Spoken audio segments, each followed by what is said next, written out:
Yes, of course. You know, when you have that disappointment of losing 2 points last week, you won a game straight away.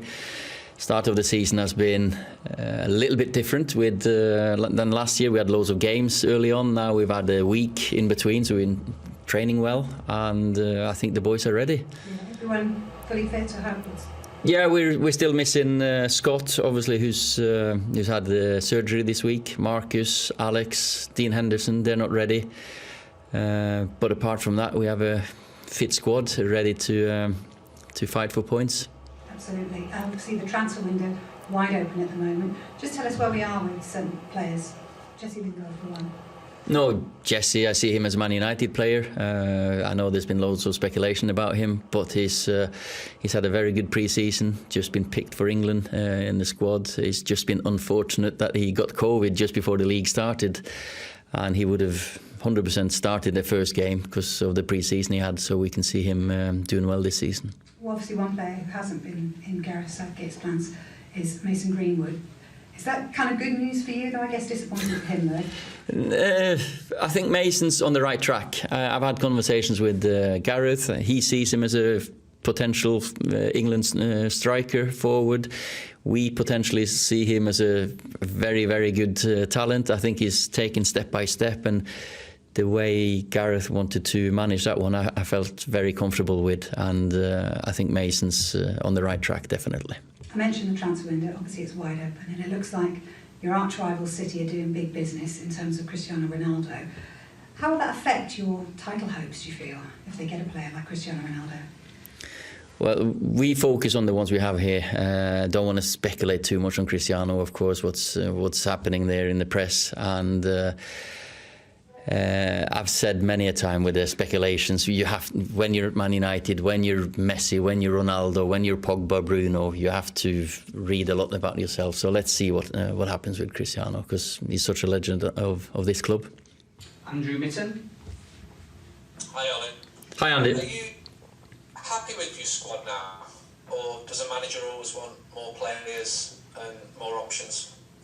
Any manager, like Jose said last week, is always looking for a little bit more. But I have to say that the transfer business that we've done this summer, of course, I'm happy. I'm happy with the I call it say numbers we have, with the quality we have, with the personalities we brought in. You know, with the atmosphere and the spirit in the squad is really good.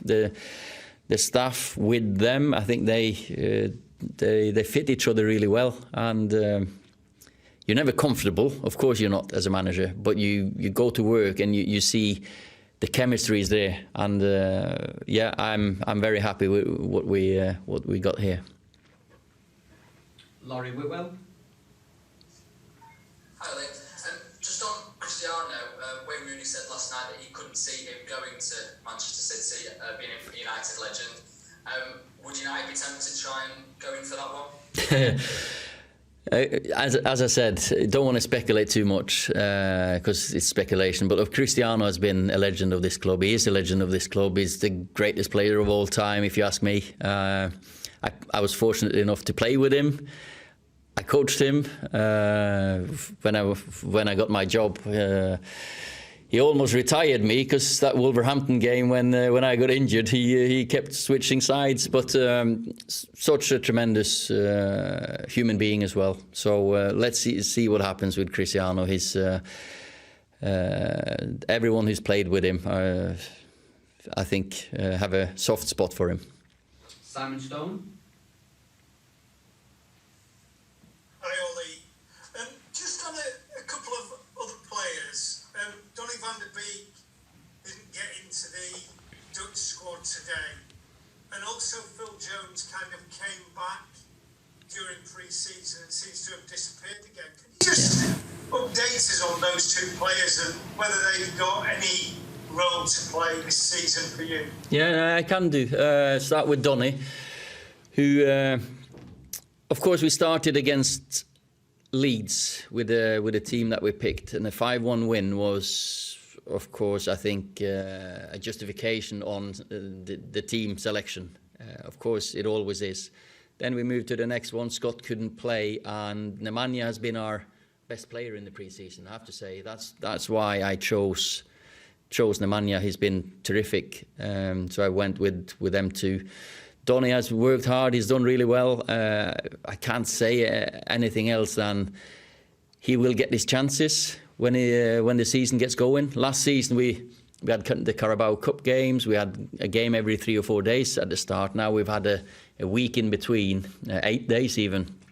So I can't really say it in any other way that we made a decision. Of course, when you start as well as you do, you don't want to rotate too much. But we made a couple of this. Scott couldn't start, and that was the decision that Nemanja started instead of Donny. He was very close, very, very close, and he has been very positive in the games. And Phil, he has had a horrible 18, 19, 20 months, and probably a year before that as well with injuries. I think Rio was a bit not out of order, but he was a bit unlucky. He should have called me and asked why Phil hasn't played or why Phil hasn't been here, because Phil is a no-fuss, get-on-with-it type of guy, and I think that was out of order completely. I know more than anyone how it feels to be injured at that stage. Phil's still not 30 years of age. He's probably, since I came here, he's battled against this knee injury, and he put his body on the line every single training session, every single game. There's a few times we've had to manage him, and he's never done anything but give everything for the club. And Rio of all, he should know more than go out and say this. I've wanted to say a lot. I've not said too much about Phil's injury because I've more or less protected him. Phil's never in social media, never asks to do interviews. He just gets his head down, proper professional. No fuss, family man, and just wants to get back fit. And we managed to get him half an hour against Burnley, which was the first half an hour against an opponent. He's played here in training. He's working his way. I was out for 2 years in a 3-year period with a knee injury, and Phil has battled valiantly, I'd say, and it's nothing more. I know how Phil has felt, because you're embarrassed at times coming in, but he has to look after his career, and he's now getting back to fitness.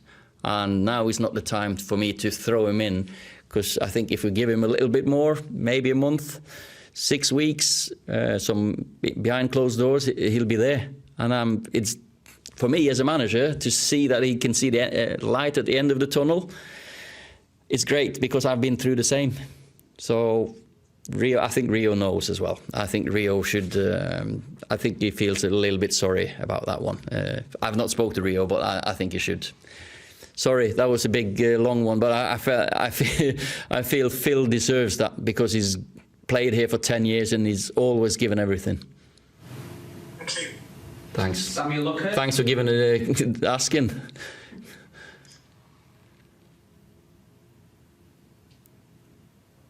Next one.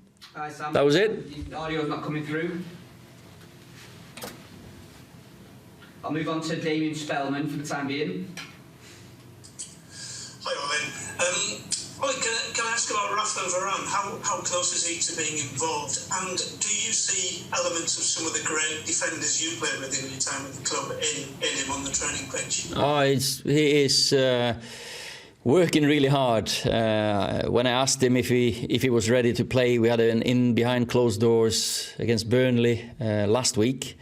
And he felt, no, I need to suffer on the training field first. He needs to work, because he had his holidays.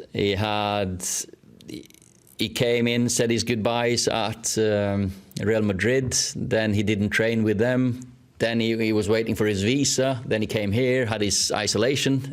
We found him a little garden, a house with a garden. He trained, but he wasn't ready to play. But now he's had a couple of weeks of good training. So and he's looking ever as impressive. He is as a person, as a player. He's got class. So he will fit in at Man United, definitely. And I think we've signed a top person and a player at the right time, because a new challenge for him after being a World Cup winner, Champions League winner at Real Madrid so many times. He probably needed a challenge, and hopefully we can challenge him to take the next step. Neil Custis. Hi, Ollie, just a couple. We played so well against Leeds, and then at Southampton, when you got the goal, you seem to have the impetus. Is the early lesson this season, because it's happened quite a lot last season, when you drew games, sort of when you get that impetus, putting your sort of foot down on the pedal? I think you're right. When they were not too dissimilar, those two games, in the way they went. Of course, we took the lead against Leeds, then they scored, then we got the momentum and we scored a couple quickly, and we were clinical. And that was the difference this time with Southampton. We weren't clinical. We didn't take our chances. We had as many or even more against Southampton. But if you're not clinical and ruthless in the box, then you won't win points in the Premier League. So we had a good spell. When I've looked at it, we had a good 10, even 15 minutes after we scored that we should have scored more. And then the last 15, we lost our way. And that was the thing we've looked at now. Stick to your structure, believe in ourselves, believe in what we're doing, believe in your teammates, and keep sticking to what we're good at. That Cristiano is quite ruthless, isn't he? I knew you were going to ask. Yeah, to be fair, I could have been in that box and scored a few as well. The ones he scored, just tap-ins, them overkick tap-ins and stuff. No, I have to say, as I said earlier, he's probably the greatest player of all time, arguably him and Messi. So, but then it is what it is. Mike McGrath. So just on that, Ollie, if Allegri has said that Cristiano wants to move, I was just asking, with one of the greatest players ever on the market, why would Manchester United not try for a move like that? Well, it's I didn't think Cristiano was going to turn out leaving Juventus, and it's been speculation this morning, speculations the last few days, of course. So we've always had a good communication. I know Bruno's been talking to him as well, and he knows what we feel about him. And if he was ever gonna move away from Juventus, he knows that we're here.